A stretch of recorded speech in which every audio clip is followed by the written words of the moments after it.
Yun. Yan, i-update ko lang kayo guys. Yun. Grabe naman. Yung saging dito guys. Yun, nakita nyo pa yung isang araw na pinakita ko dun yung saging na tundan dito. Ayan, imbis tiningnan ko. Imbis na harvestin ko, hindi ko napansin. Naunahan na pala tayo. Tingnan nyo guys, oh. Grabe naman yung kumuha, pati saging. Ano. Ako naman yung nagtanim nito eh. Ito, kasama pa yun sa tinanim ko. Yan, nasa vlog ko pa nga yun dati guys. Mahigit 1 taon na. Kasi matagal yung saging mamunga guys eh. Aabot pa ng 7 months bago mamunga. So yun. Siguro nasa mga 10 months to. Hindi pala, pangalawang bunga na to dito guys. Noon unang bunga ako yung nag-harvest. Pero ngayon, imbis harvestin ko, ayan, tingnan nyo guys. Grabe naman yung nagkuha. Hindi ko lang talaga napansin guys. Kaya iwan ko lang. Dito sa dito iba na yung may-ari dito guys. Bali dito guys, ano na to? May muhon doon at saka dyan. Bali walang may-ari dito. Bali ano to? Bali right of way na dito guys sa gitna. Daanan talaga. Kaya ginawa nilang magkabilaan yung muhon guys. Para dito sa gitna gawing daanan. Pero yun nga, tinamnan ko na lang ng saging kasi wala namang dadaan. Dito iba na yung may-ari guys.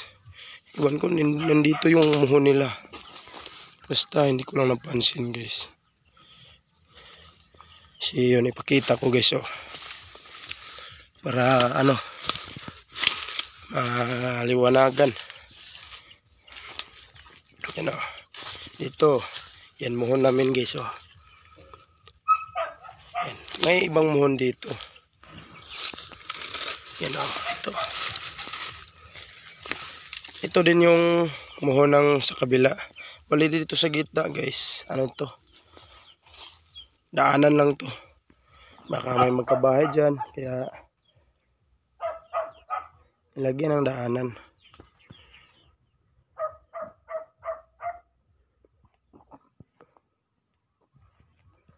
Yun na. Ano ko na walang dadaan. Masyadong dadaan. Total may space pa naman at sa gilid mismo ng coral ko nilagay guys. Pero ngayon guys, tingnan nyo. Iba yung nag-harvest.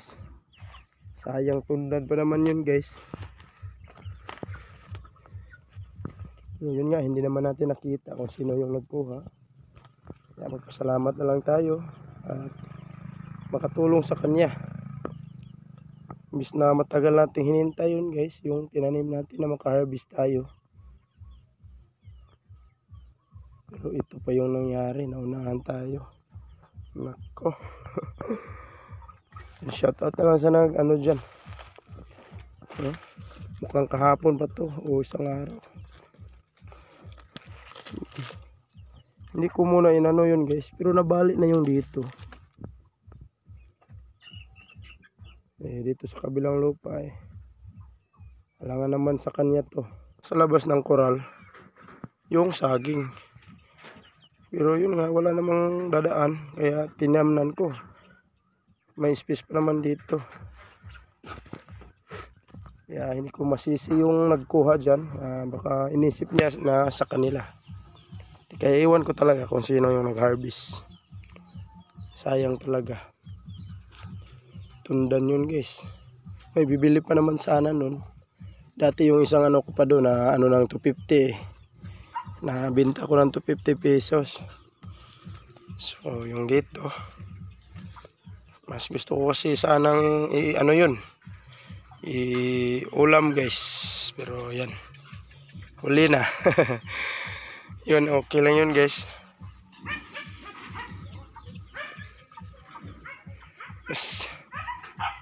Yan. Sana pinutol ko na lang yung to dati.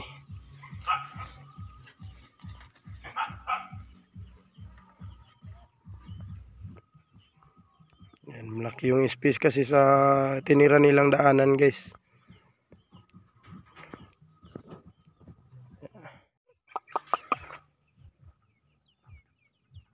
Ilaman mo. Unom. Unom. Sud. So yun guys, yung mga native ko, pinapakawalan ko sila guys kasi masikip sila dito at saka makapag ano din sila guys, makapaghanap ng pagkain. Broiler. Sud na mo, sud.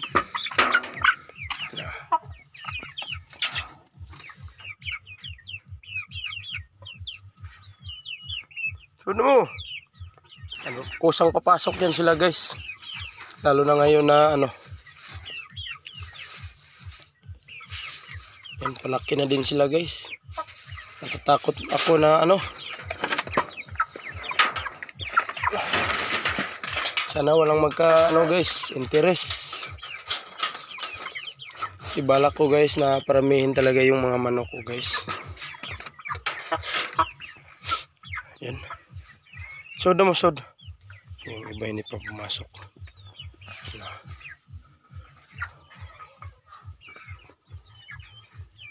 Sod na mo. Dito guys, oh. Yung inahin ng mga, may inahin ako dito ng itlog. Iwan ko may ano naman dun, pugaran. Pero dito ng itlog yung isang inahin, oh. Hinayaan ko lang dyan guys. Kanina ko pa kasi napansin dyan eh. Lumabas yung inahin. Pagtingin ko may 5 itlog na. Ayan. Yan. Hindi naman tag-ulan ngayon kaya hahayaan ko muna lang muna dyan guys.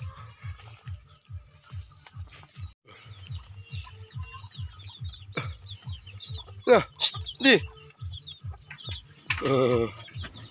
Ikaw okay na magbantay ni mo kasi nagkusaging. Hindi ako nakamupon sa ano guys. Natawa na lang ako kanina imbis na ano ko na. Yung mga ano guys, i-ano ko na din to sila. Kailangan na din yung ibaba sa lupa. Dun sa nilagyan ko ng mga broiler at saka yung malalaking native na. Kasi mag-isang buwan na to guys, dapat sa kanila naka ano na, pre-rinse na sa lupa na. Ang pinagkaano ko lang pag pakawalan dito sila guys, baka maano sa mga aso, maliliit pa kasi. Lalo na pag pinakawalan ko sila Jack at Darna. Mas maganda dun sa kulungan. Yan, marami ito sila guys. Oh.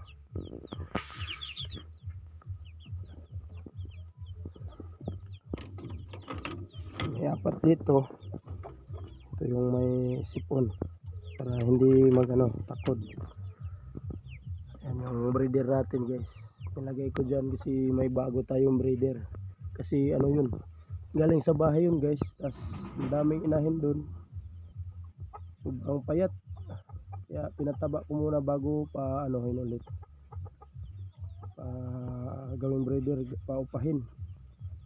Para hindi mas lalong papayat guys. Kasi kawawa din yung manok na sobrang payat dahil sa kadaming babaeng ano niya, mga inahin.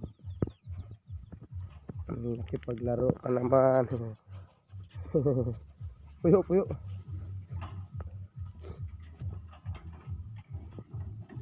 Na.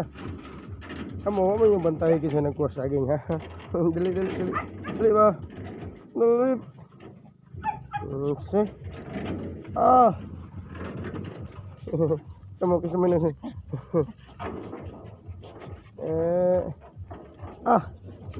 Agoy. Sakitap. Pero tingnan nyo si Darna guys kung gaano kalakas. Ayun, malapit na niyang ihulog yung tangkal niya.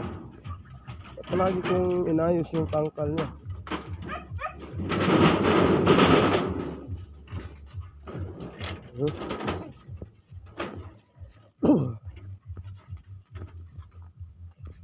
Jack, stilan ay magkalamig siya guys. Oh.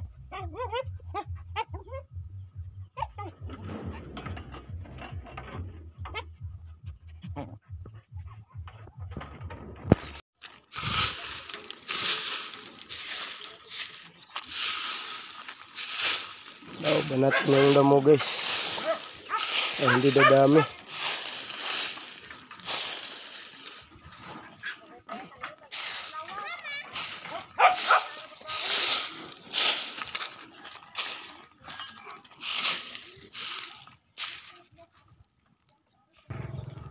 Yes, inano ko yung mga damo. Kailangan nakabantay tayo guys. Delikado kasi yung magdaog ngayon. Babantayan talaga natin.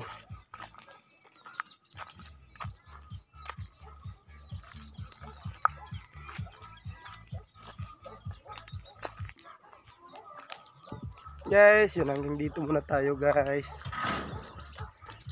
Maraming salamat po sa lahat ng laging sumusuporta po sa channel namin, sa mga lahat pong nagbigay ng blessings. Yan, thank you so much po. And hindi ko man kayo may isa-isa. Yan, maraming salamat po. Si Lord God na po yung bahalang magsuklay sa inyong kabutihan. Sa inyong buong pamilya, guys, yan, mag-ingat kayo palagi. Yan, at sana palagi kayong protektahan ng Panginoon. Yan, sa lahat po dyan, sa lahat mga viewers, mga subscriber po. Thank you so much po. Yan, God bless po sa inyong lahat. Bye-bye.